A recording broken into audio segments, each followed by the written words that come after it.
aming pinananalikang tagapagligtas ng tanan. Panginoon, kami bigyan ng tubig na bumubuhay upang kami di mauhaw.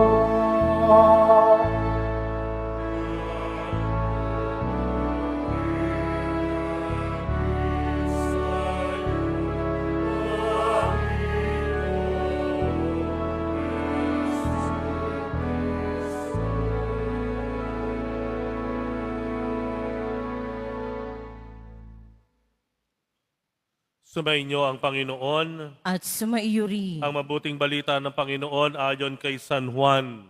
Papuri sa iyo, Panginoon.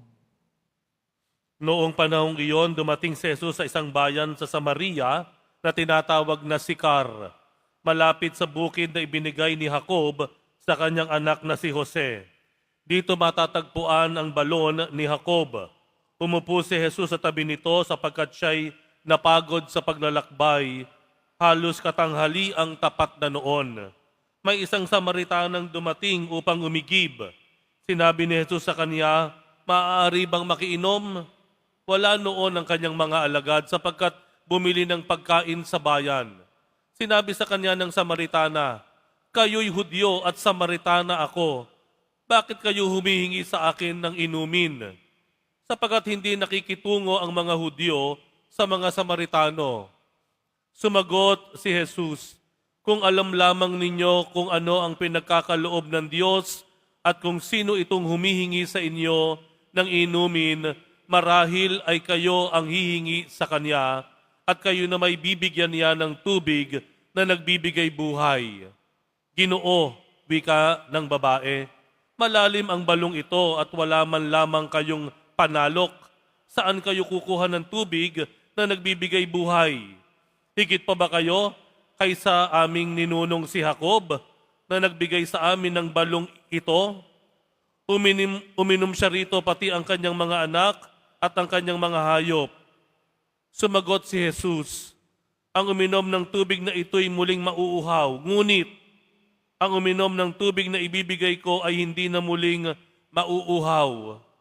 Ito'y magiging isang bukal sa loob niya, babalong at magbibigay sa kanya ng buhay na walang hanggan." Sinabi ng babae, "Ginoo, kung gayon po'y bigyan ninyo ako ng tubig na sinasabi ninyo, nang hindi na ako mauhaw, ni pumarito pa upang sumalok. Ginoo, sa wari ko'y propeta kayo. Dito sa bundok na ito sumamba sa Diyos ang aming mga magulang, ngunit sinasabi ninyong mga Hudyo na sa Jerusalem lamang dapat sambahin ang Diyos." Tinugon siya ni Jesus, "Maniwala ka sa akin, ginang. Dumarating na ang panahon na sasambahin ninyo ang Ama, hindi lamang sa bundok na ito o Jerusalem. Hindi ninyo nakikilala ang inyong sinasamba, ngunit nakikilala namin ang aming sinasamba. Sapagkat ang kaligtasan ay galing sa mga Hudyo, ngunit dumating na ang panahon, ngayon na nga, na ang mga tunay na sumasamba sa Ama ay sumasamba sa Kanya sa Espiritu at sa katotohanan. Sapagkat ito ang hinahanap ng Ama sa mga sumasamba sa Kanya. Ang Diyos ay Espiritu, kaya dapat siyang sambahin sa Espiritu at sa katotohanan." Sinabi ng babae, "Nalalaman ko pong paririto ang Mesiyas, ang tinatawag na Kristo. Pagparito niya, siya ang magpapahayag sa atin ng lahat ng bagay. Akong nagsasalita sa iyo ng tinutukoy noon." Sabi ni Jesus, maraming Samaritano sa bayang yaon ang sumampalataya kay Jesus. Kaya't paglapit ng mga Samaritano kay Jesus, hiniling niya na tumigil muna siya roon at nanatili siya roon ng 2 araw. At marami pang sumampalataya nang napakinggan siya. Sinabi nila sa babae, "Nananampalataya kami ngayon, hindi dahil sa sinabi mo, kundi dahil sa narinig namin sa Kanya." Nakikilala namin siya ang tagapagligtas ng sanlibutan. Ang mabuting balita ng Panginoon. Pinupuri ka namin, Panginoong Heso Kristo. Magsiupo mo ng lahat. Magandang hapon po sa kanilang lahat. Ikatlong linggo na po ng Kwaresma at natitipon tayo dito sa Basilica Menor at Pambansang Dambana ni Jesus Nazareno. Pwede po ba nating pagpalain ang bawat isa? Let us bless one another. Sabihin po natin sa ating mga katabi, God bless you.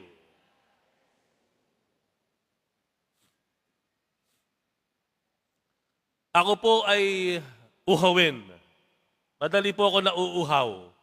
Sa katunayan, napapansin niyo siguro, iba sa inyo, lagi kong may baso ng tubig sa tabi ng aking upuan dahil madaling natutuyo ang aking lalamunan. At pag natuyo ang aking lalamunan, doon nagsisimulang uubuhin. Kaya ako, paglalabas, may dala ako laging tumbler. Lalo ngayon, tag-init. No? Uhawin po kasi ako eh. No? Sino po dito ang kapareho ko? Madaling mauhaw, taas ang kamay. Ayan. Alam niyo, mas pipiliin kong maging uhawin sa tubig kesa mauhaw sa pag-ibig. Sino dito yung uhaw sa pag-ibig? Taas ang kamay. Walang gustong umamin. Yung uhaw ka ba sa oras, panahon na ibibigay sa iyo ng mahal mo sa buhay? Uhaw ka sa pansin? Uhaw ka sa atensyon sa mga anak mong naglakihan na, may mga trabaho na, may mga kanya-kanyang pamilya?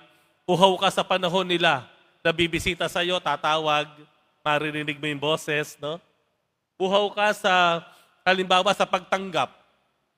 Hindi ka matanggap halimbawa ng mga taong inaasahan mong dapat tanggapin ka. Tanggapin ka ng mga tao sa trabaho, tanggapin ka ng barkada mo. Uhaw ka sa pangunawa. Uhaw ka sa pag-iintindi. Sa Ebanghelyo po natin, makikita natin yung babaeng Samaritana. Pabalik-balik siya doon sa balon ni Jacob. At sinabi ng Panginoon sa kanya, ako ang tubig na magbibigay ng buhay. Tila sinasabi sa Ebanghelyo, yung babaeng Samaritana, uhaw sa pagpapahalaga. Bakit? Dahil Samaritana siya. Ang mga Hudyo, hindi dapat siyang pansinin, ni kausapin. Pero, pinansin siya ni Jesus. Sa katunayan, humingi pa sa kanya ng pabor. Isang bagay na hindi makikita. Dahil ang mga Hudyo, tingin nila sa sarili nila, mas mataas kaysa sa mga Samaritano na namuhay sa labas, mga anak sa labas, no? Ng Israel. Kaya yung babae nandun yung pagkauhaw niya. Pagkauhaw ng pagtanggap sa kanya, pagkauhaw ng pagpapahalaga ng tao sa kanya bilang isang Samaritana. Ano po sinasabi dito? Sinasabi ng Panginoon dito na tayo minsan, kagaya ng babaeng Samaritana, ganun din tayo, inilalayo natin ang ating sarili sa Diyos. Nung sinabi ng Samaritana babae, hindi ako karapat-dapat na makaharap ninyo dahil Samaritana ako. Hindi ako dapat makipag-usap sa inyo dahil Hudyo ka. Ako'y dito. Minsan, di ba ganun tayo? Di ba po minsan ganun tayo? Masyado po nating inilalayo ang ating sarili sa Diyos. Hindi nga tayo hinahatulan ng Diyos. Hindi nga tayo pinupuwera ng Diyos. Hindi nga tayo tinatalikuran ng Diyos. Pero minsan tayo ang lumalayo sa Kanya. Tayo mismo ang nagkukusang lumayo at maglagay ng harang sa pagitan natin at Diyos. Ano sinasabi natin? Marami kong kasalanan, hindi nyo alam. Marami kong pagkakamali, hindi na ako karapat-dapat. Hindi na ako karapat-dapat pumasok sa simbahan. Hindi ko kayang magsimba. Makasalanan ako. Marami na akong nagawang pagkakamali. Yung mga salitang iyon, yun ang mga salitang tila nagpapakita na ikaw mismo ang lumalayo na sa Diyos. Ikaw ang humihiwalay sa Diyos. Humihiwalay tayo. At hindi lang sa Diyos, minsan sa kapwa-tao natin. Masyadong napakaliit ng tingin natin sa ating sarili. Sinasabi natin, hindi ako pwede dyan. Hindi ako nakatapos ng pag-aaral, mababa lang ang naabot ko sa pag-aaral, mahirap lang kami. Ikaw ang naglalayo sa tao. Ganito itsura ko, may kapansanan ako halimbawa, mahirap lang kami, galing ako sa broken family, magulo pamilya ko, nag-aaway-away kami, hindi ako karapat-dapat dyan. Di po ba? Ganun tayo minsan eh. Tayo mismo ang minamaliit ang ating mga sarili. Tayo mismo ang humihiwalay. Humihiwalay sa tao. Humihiwalay, umiiwas sa ugnayan, sa pagkakaibigan. Dahil tingin natin sa sarili natin, hindi tayo karapat-dapat. Pero ano ang mensahe ng Panginoon sa atin? Tingnan niyo po ang ating mahal na poong Jesus Nazareno. Ano po nakikita ninyo? Ang ating Panginoong Jesus, yakap ang krus. Ano sinisimbolo ng krus? Ang sinisimbolo ng krus ay kasalanan natin, kahihiyan natin, kahinaan natin, karupukan natin, kawalan natin ng utang na loob sa Diyos. Pero, nakita niyo ba yung krus iniwan ng ating poong Jesus Nazareno? Nakita ba natin siya binitawan niya? Hindi. Yakap-yakap niya. Yakap-yakap. Sinasabi sa atin ng Panginoong Jesus, kahit ano pa ginawa mo, kahit gaano pang kahihiyan ang dinaanan mo, kahit ano pang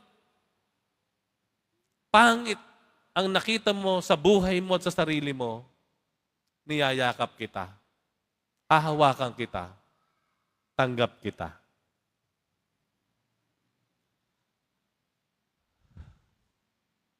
Huwag nating ihiwalay ang sarili natin sa Diyos. Dahil kahit kailan, kahit ano pa itsura natin, kahit ano pa ang ginawa natin sa buhay, kahit anong kahihiyan ang ginawa natin sa buhay natin, yakap-yakap pa rin tayo ng Diyos.